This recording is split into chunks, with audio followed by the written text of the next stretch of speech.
I'm going to pray over the Word. Lord, thank you for your Word. Thank you for speaking it into our hearts today, Lord. Help us to receive what you're saying. Help us to take it in. See where it applies to us, not others, but us. Help us to be open to be teachable and allow it to change us. In Christ's name I pray. Amen. I want to read you a story from John 21. Normally I open by reading the scripture first. I actually want to talk to you a little bit, and then we're going to go and read the scripture through a little slowly. If you're wondering where we're going to read from, it's going to be in chapter 21, verse 15. This is the story of Peter and Jesus eating breakfast together. This is the time that Jesus decided to cook breakfast for everybody. Just sounds marvelous to me, and as a cook, I want to know all the details of the breakfast. I'd like to have enjoyed that breakfast. But Jesus is grilling some fish, and this is after he's been resurrected, and Peter has gone back to fishing. He'd given up on the life of being a disciple and teaching people and all that, and has gone back to his old ways, gone back to where Jesus found him, and he's out fishing. When Jesus shows up, he sees him and they come ashore, and now they're eating breakfast with him. Very intimate setting. And Jesus asks him a question. He says, "Simon, son of John, do you love me more than this?" Peter says, "You know I love you." He asked him that 3 times. Before we read through and see that word for word, I want to talk to you about the love of God. And what does love actually mean? We have one word in the English language for love. Love. But that means a lot of different things, doesn't it? If I say I love something, I could mean something entirely different depending on what I'm talking about. There was 3 words in the Greek language that talked about love, but there's only one in the English language. So if I tell you I love a cheeseburger, that's much different than if I love Arlene. And that's different from if I love Stacy. Those are 3 different kinds of love, right? And there's all kinds of stuff that we talk about loving. And we kind of cheapen love when we say, "Man, I love a cheeseburger," and then we say, "I love God." And that's about the only words we have for it, though. It's the only words that do much good. But there's 3 words in the Greek language that talk about love. And one of them's not mentioned here, but just so you have the full information, I'll tell you one word is eros. Eros is the Greek word from which we get the word erotic. It's talking about a different kind of love that we don't have to go into detail about, but that's a husband and wife love. That's that kind of love. Other than that, there's only 2 other kinds. There's phileo and agape. Phileo, which is used in this passage, and so is agape. Phileo is P-H-I-L-E-O. P-H-I-L. That's where you got the word Philadelphia, was the name of the town in the Greek. That's a Greek word, Philadelphia, and then we name it here. Y'all know what Philadelphia means, right? It's the city of what? Brotherly love. And that's what phileo means, is to love somebody like a brother. I love Miss Yvonne like a brother, or in this case, sister. I phileo her. I phileo Lou. I phileo Danny. That's a different kind of love. That's a brotherly love. That's not like what me and Stacy have. But then there's agape love. Agape love's a different kind of love. Agape love in the Scriptures is normally only applied to that love that God has towards us. That's a love that we should esteem to have for others, but that's a love that's hard for us to get to. And it's the kind of love that a humble person would be scared to even say, "I love you, I agape you," because that's pushing it. Because I'll tell you what the difference is there. When you look up the definitions of the word and you start digging into where they're used and how that is, you start to see why they say that's the love of God and that's the love of people towards each other with phileo and agape. When you look at phileo, you know what that means when I say I phileo you, I love you like a brother. That means I approve of you, of your actions, of your attitudes, of your behavior. It's also translated as the word sanction. I approve of what you're doing. I'd love to tell you that I have agape love for everyone, but the truth is, I have phileo love for Miss Yvonne. You know why? Because ever since I've been here, since day one, she's been nice, she's been sweet, she's been honest. If she got problems, she'll tell me about it. If something's not perfect in her life, she'll share it with me. She's not trying to hide anything. She exhibits qualities that I find wonderful and trustworthy and great. And not to put you on the spot, but everybody already knows this about you. But I love her because of how she treated me. That's not agape love. That's phileo love. Agape love is to be content with someone regardless of how they treat you, regardless of how they behave. Unfortunately, phileo is how we love God oftentimes. There are songs that talk about it all the times. Because of who you are, I give you glory. Because of who you are, I will lift my voice and say, I love you because of who you are. It's a great song when I'm not the one singing it. But it kind of shows us how we're not living up to that standard of love, of agape love. We're loving Him with phileo love. We're loving Jesus because He first loved us, right? We're loving Him because of He saved us. We're loving Him because of what He did for us. But when we look at how He loves us, that's entirely different. He loved us because while we were yet sinners, He died for us. He didn't love you because you were good enough. He didn't love you because you did all the right things. He didn't love you because you followed the 10 Commandments or you did a food drive or you gave some clothes to the homeless. He loved you because He loved you because He loves you. Because that's who He is and He loves you. And that's just all there is to it. He's not going to love you more because you do something more. And He's not going to love you less because you do something less. His love for you is not based on your action. So it's not going to be revoked. It's not going to be taken away. We see the clearest picture of this, and the closest we can get, and we're still failed at that, is in marriage and in children. Y'all don't love Clark because he did something great. It's not because he's worth it. It doesn't have anything to do with worth. It's about birth. The moment he's born, before he was born, you knew him in the womb. That's a picture of God's love for us. He loves us regardless of how we behave and what we do, because the truth is we're going to fail. But then we put that on us and we sometimes get very beat up by it. And in this situation, we see Peter doing that. See, Peter was very confident in his love for God and in how he loved God. And when we talk about love and the love of God, Peter was very confident in how he loved God. He told Jesus, he said, even if all the rest desert you, I won't. I'm right here beside you and I'll die with you. Did he? No, he deserted him just like the rest of them. Because see, our love for Jesus will fail. Our love for Jesus will fall. Our love for Jesus changes. You love Jesus. Great. How much do you love Him? A lot? Well, maybe today. What about tomorrow? What about when things get rough? What about in the bad moment? Your love for Jesus goes changes. There are ups and downs. Peter was focused on his love for Jesus, so he went with the ups and downs. I had a preacher use an illustration several years back that I thought was just brilliant. I've never forgot it. He said that he was from Singapore. And he said he was in the Navy in Singapore. And when he got on the ship, I haven't seen him in here. Anybody ever been in the Navy? Some big ships. I was thinking you were. Big ships, aren't they? Well, for him, I don't know about you, but it took him a minute to get used to being on the water. And he said all the new guys were sitting around just heaving and sick and getting seasick. And the one guy, the big waves and the ship's just moving all over the place. And the one guy that's been there forever is standing there looking at him. He says, y'all could have. You're trying to look at everything around you. You need to look out there at the horizon. Look at something that's fixed. Look at something that doesn't change.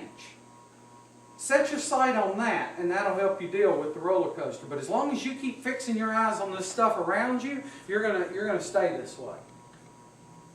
And in the same way, when we fix our eyes on our own love for God, then we rise and fall when that love rises and falls, rather than knowing that His love for us doesn't change.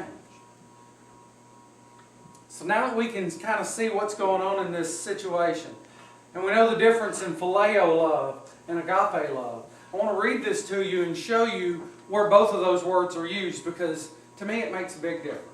Makes a huge difference. In verse 15, it says, when they had finished breakfast, Jesus said to Simon Peter, he said, Simon, son of John, do you love me more than these?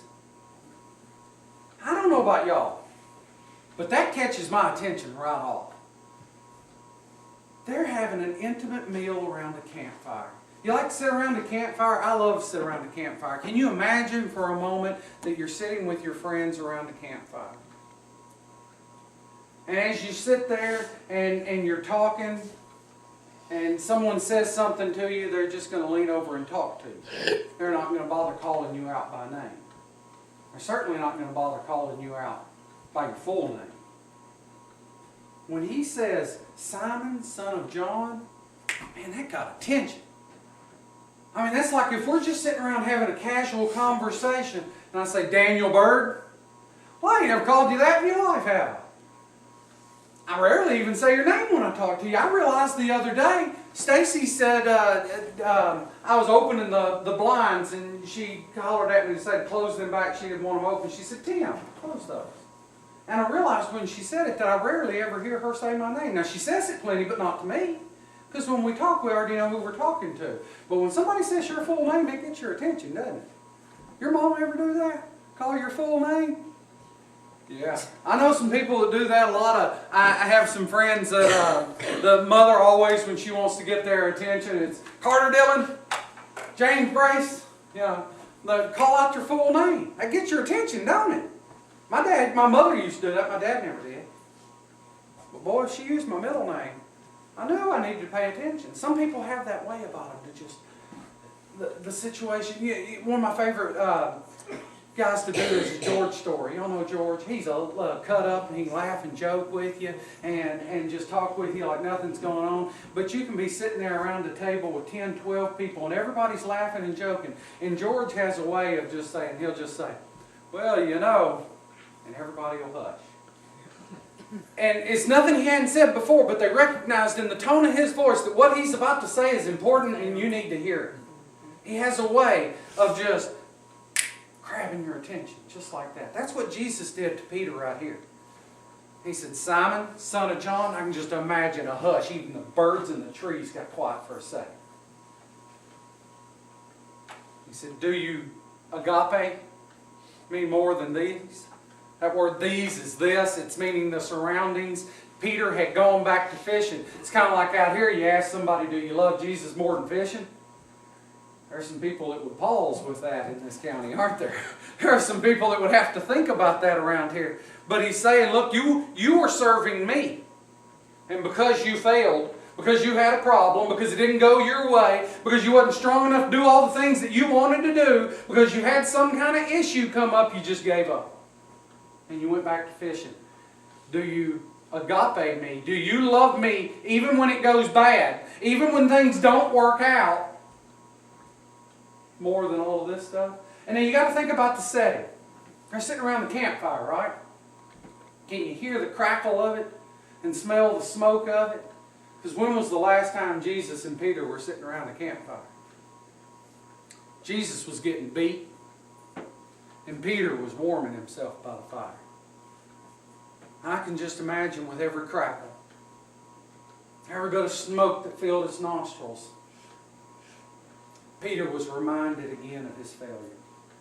Was reminded of that night that Jesus was crucified, as Peter stood there after proclaiming he would die with him.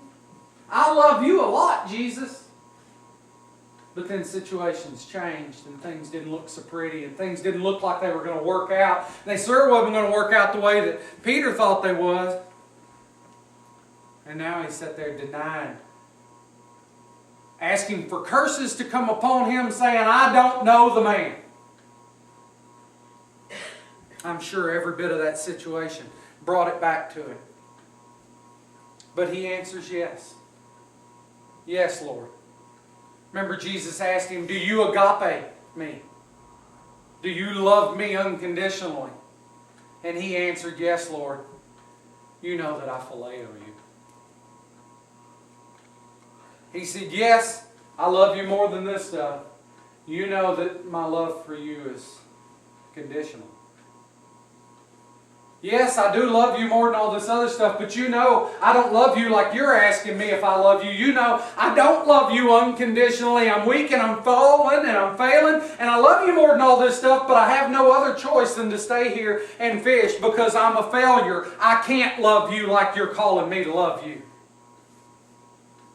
I can't go out and preach your word and do what you tell me to do because I'm a failure. I love you, phileo. And Jesus said to him, okay, feed my lambs. The word feed there is literally to take care of. It's the word that a hireling would do. Jesus talked earlier in his ministry. He had taught Peter about how you have a difference in a shepherd and a hireling. The hired guy doesn't care for the sheep. He just is there when he can and he runs off when he can. When their danger comes, he runs off. And he said, well, fine, then feed my sheep. I'll restore you to that place of servanthood, knowing that you will fail. Knowing that you will run off, knowing that you will not fulfill everything, I'll still restore you to that place of servanthood that you feel like you belong in. Feed my sheep.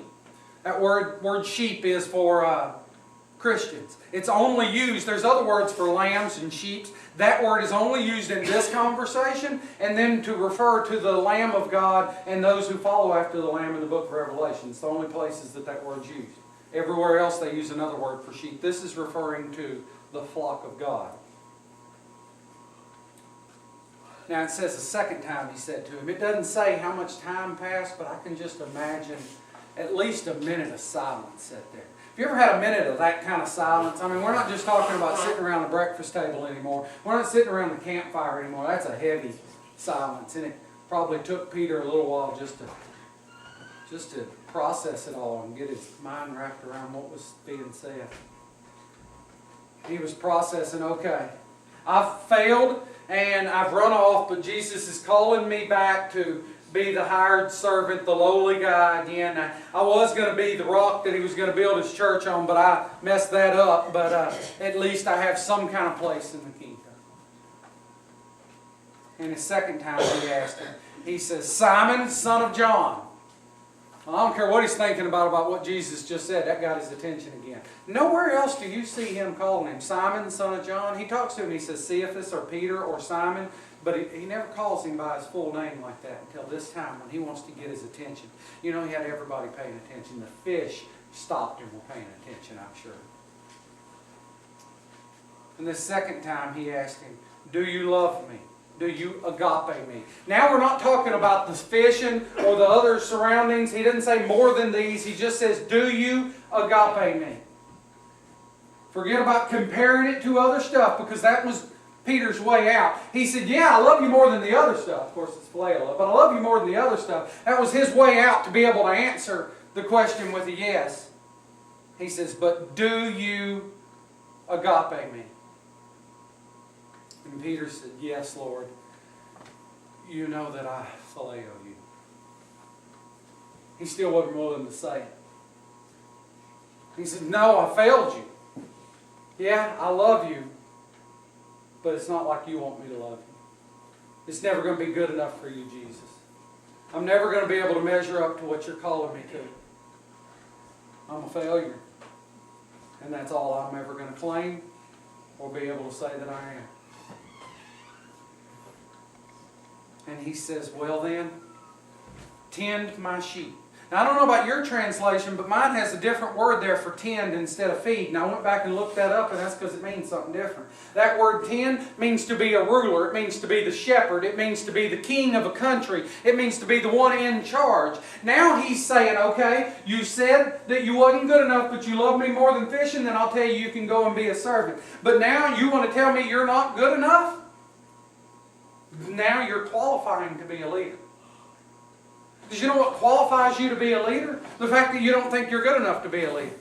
John said that he said, I can't baptize you, Jesus, because I'm not worthy to unlace your shoes. And Jesus said, okay, come on and baptize me. Because you know what made him worthy to baptize Jesus? The fact that he didn't believe he was worthy.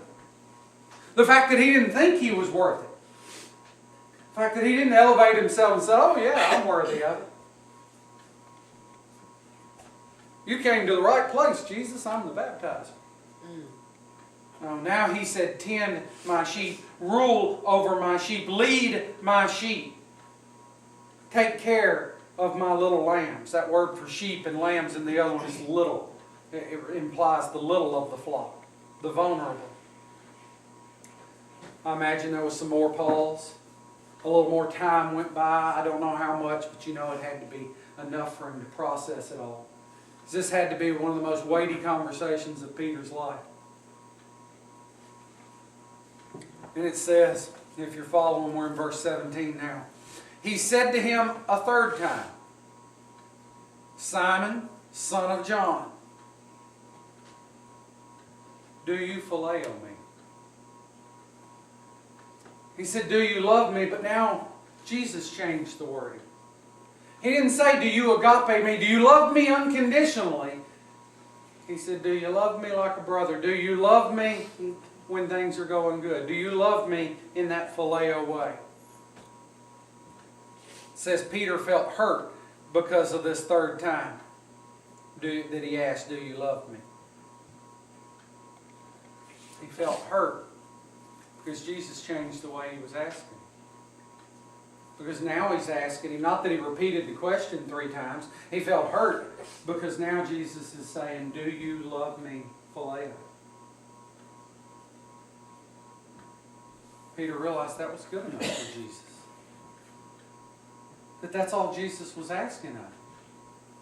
Here he was kind of hurt and feeling repentant because he had quit, because he thought that was the best he had to offer. He'd gone back to fishing because he thought that was the best he had to offer. But that's all that Jesus was asking for. He wasn't asking for you to agape love, to love Him unconditionally right at this moment, right now, to give everything and be perfected in maturity on day one. He was just asking, do you love me? At least when things are going good. Do you love me at least a little? Peter answered him. He didn't say yes this time. He said, Lord, you know everything. And you know that I love you, that I phileo you. He submitted it all. He didn't answer yes. He just said, Lord, you know my heart. You know the struggles that are going on in me right now. You know that I quit and gave up and came here, and you know why. You know the condemnation that I keep feeling. You know the way that I'm beat down under this weight. And you know the way that I love you. And you know how limited and frail, weak that is. So Jesus said to him, okay then, feed my sheep.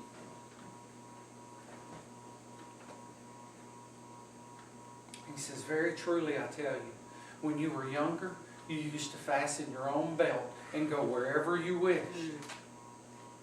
See, when he was young, he got to do whatever he wanted because he was confident in his love for God. So he got to go with Jesus wherever Jesus wanted to go. And if Jesus was going this way, he got to go this way because he chose. He got to decide that he was going with Jesus because he loved Jesus. He was confident in his own abilities. He was a strong man. He was a rock. He was Peter. But when you grow old, you'll stretch out your hands and someone else will fasten a belt around you and take you where you do not want to go. He said this to indicate the kind of death by which he would glorify God. And after this, he said to him, follow me. You know what kind of death he would glorify God by? See, when Peter got to the end of his life, Peter loved him phileo. He didn't love him agape, and Jesus said, that's enough for me. That's all you got to do. That's all I need you to do is to love me phileo. That's all I need you to do is just love me and submit to me in that way, and I'll work with that, and I'll grow that, so that by the time you get to your last day, they told Peter, they said, if you will deny Christ, Peter's pretty good at denying Christ, wasn't he? He already had some practice at that. He'd already proven that he could do that and walk away from it. And they said, if you will deny Christ, we will let you live. But if you will not deny Him, we're going to crucify you. Peter had already been in that situation once before, the night Jesus was crucified.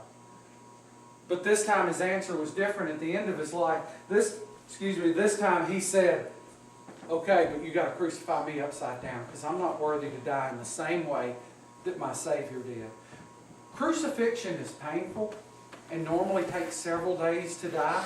The only reason with Jesus is they were going to make sure they died ahead of time for the festival, but normally takes several days to die.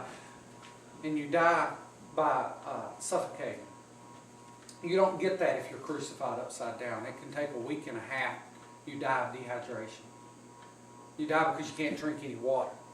You just hang on this cross in the most miserable way. Much more painful, even so, than Jesus' crucifixion.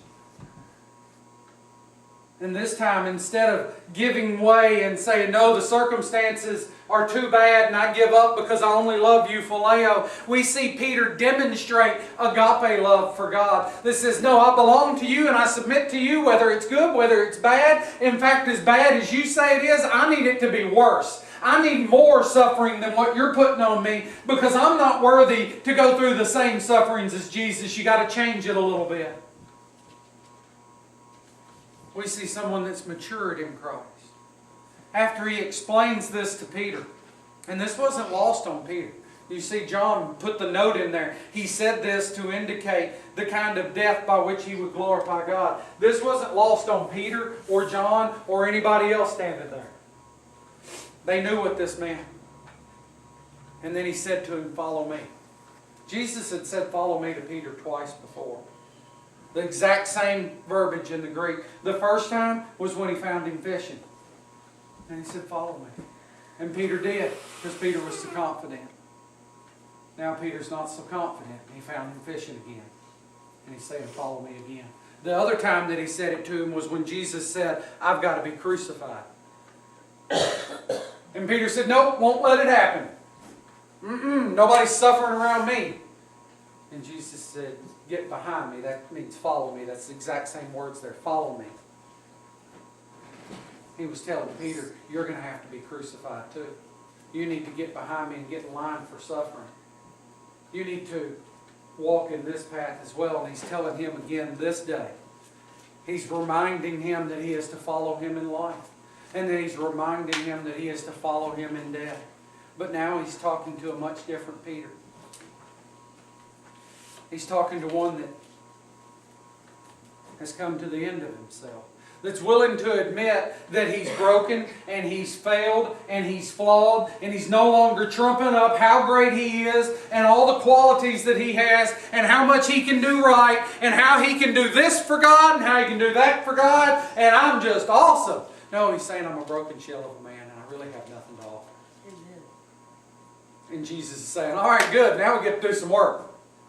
Because that's what I was looking for in the first place. Is a broken shell of a man. Because you can't have agape love for God without God putting it in you. Without God nurturing it in you. You can't have that unconditional, I trust God, I love God at all times, without God working that in you. But we try to cultivate that more than anything. A friend of mine is a pastor in Monroe, retiring soon, a guy named Don Maxon. Some of y'all might know him. He said at a service a few weeks ago, he said, you know, what if we stopped worrying about being good enough for Jesus? Stopped worrying about being good enough? Stopped trying to be good? And just tried to be His. What if we just submitted like Peter did that day and said, you know what, I'm not good enough and I'm not going to be good enough and I never have been good enough. I thought I was, but I wasn't. And I never have done this right and I'm never going to do it right. So you know what? I'm just going to walk with you. I'm going to do what you tell me to do. I'm going to go where you tell me to go. I'm just going to be yours. I'm going to belong to you and be your servant because that's true submission. True submission doesn't always go easy and nicely. Sometimes things go wrong, sometimes things go bad. And sometimes we fight it, and sometimes we fuss about it, sometimes we celebrate in it. But true submission is we stay on that path, regardless, whether it goes good or bad. Regardless of whether we get our way or we don't. Because this was never about us being good enough to serve Jesus. Never by Clark being good enough to be y'all.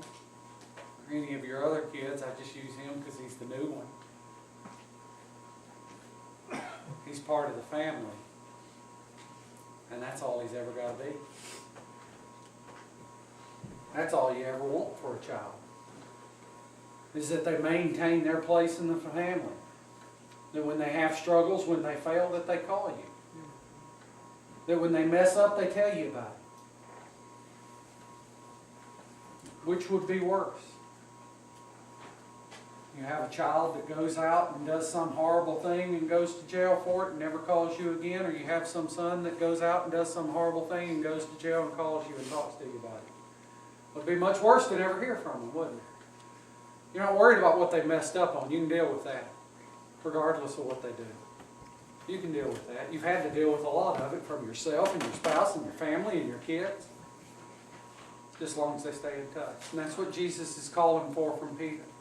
He's saying, if you'll just recognize that you don't have it all together, that you don't have it all figured out, that you don't know what's going on, then you can start walking with me and I can start teaching you. And guess what? I'm going to nurture something in you that as you get older, you're going to face the same temptations that you have when you were younger. But I'm telling you right now, I'm not calling you to be victorious in it. I'm telling you, you're going to be victorious in it. I'm not calling you to do these things right. I'm telling you that if you stay in this submitted place, that I'm going to do them through you.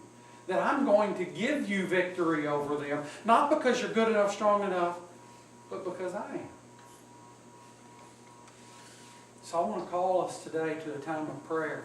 That we would submit to Christ and say, you know, I'm not good enough. And lay down those things that we say we have, that we're so, that we have figured out. That we've perfected, that we've gotten right, and say, no, they're not really. I don't really love you unconditionally, Lord. When things go wrong, I complain. I wonder why this person had to die, or that person had to get sick, or this had to break. And I'm never going to be free from all of those doubts and fears. But as long as I'll stay with you, you'll free me from even more. So let's pray. Lord, I thank you and I praise you for your victory over sin and over death. I thank you for setting us free from our own sinful nature that fights even trusting you, following you, but that you don't mind. That you knew it from the beginning. You were never confused. We feel like such a failure when we recognize how flawed we are, but you already knew we were a failure and you chose to love us anyway. So Lord, I ask you to help us to recognize who we are in you. Who we are when we let you take over. We've become acutely aware of who we are without you. Help us to see who we are in you today. Who we are when we allow you to reign supreme and you to lead, regardless of our failings and our faults. And then, Lord, help us to live into that reality. In Christ's name I pray. Amen. Amen.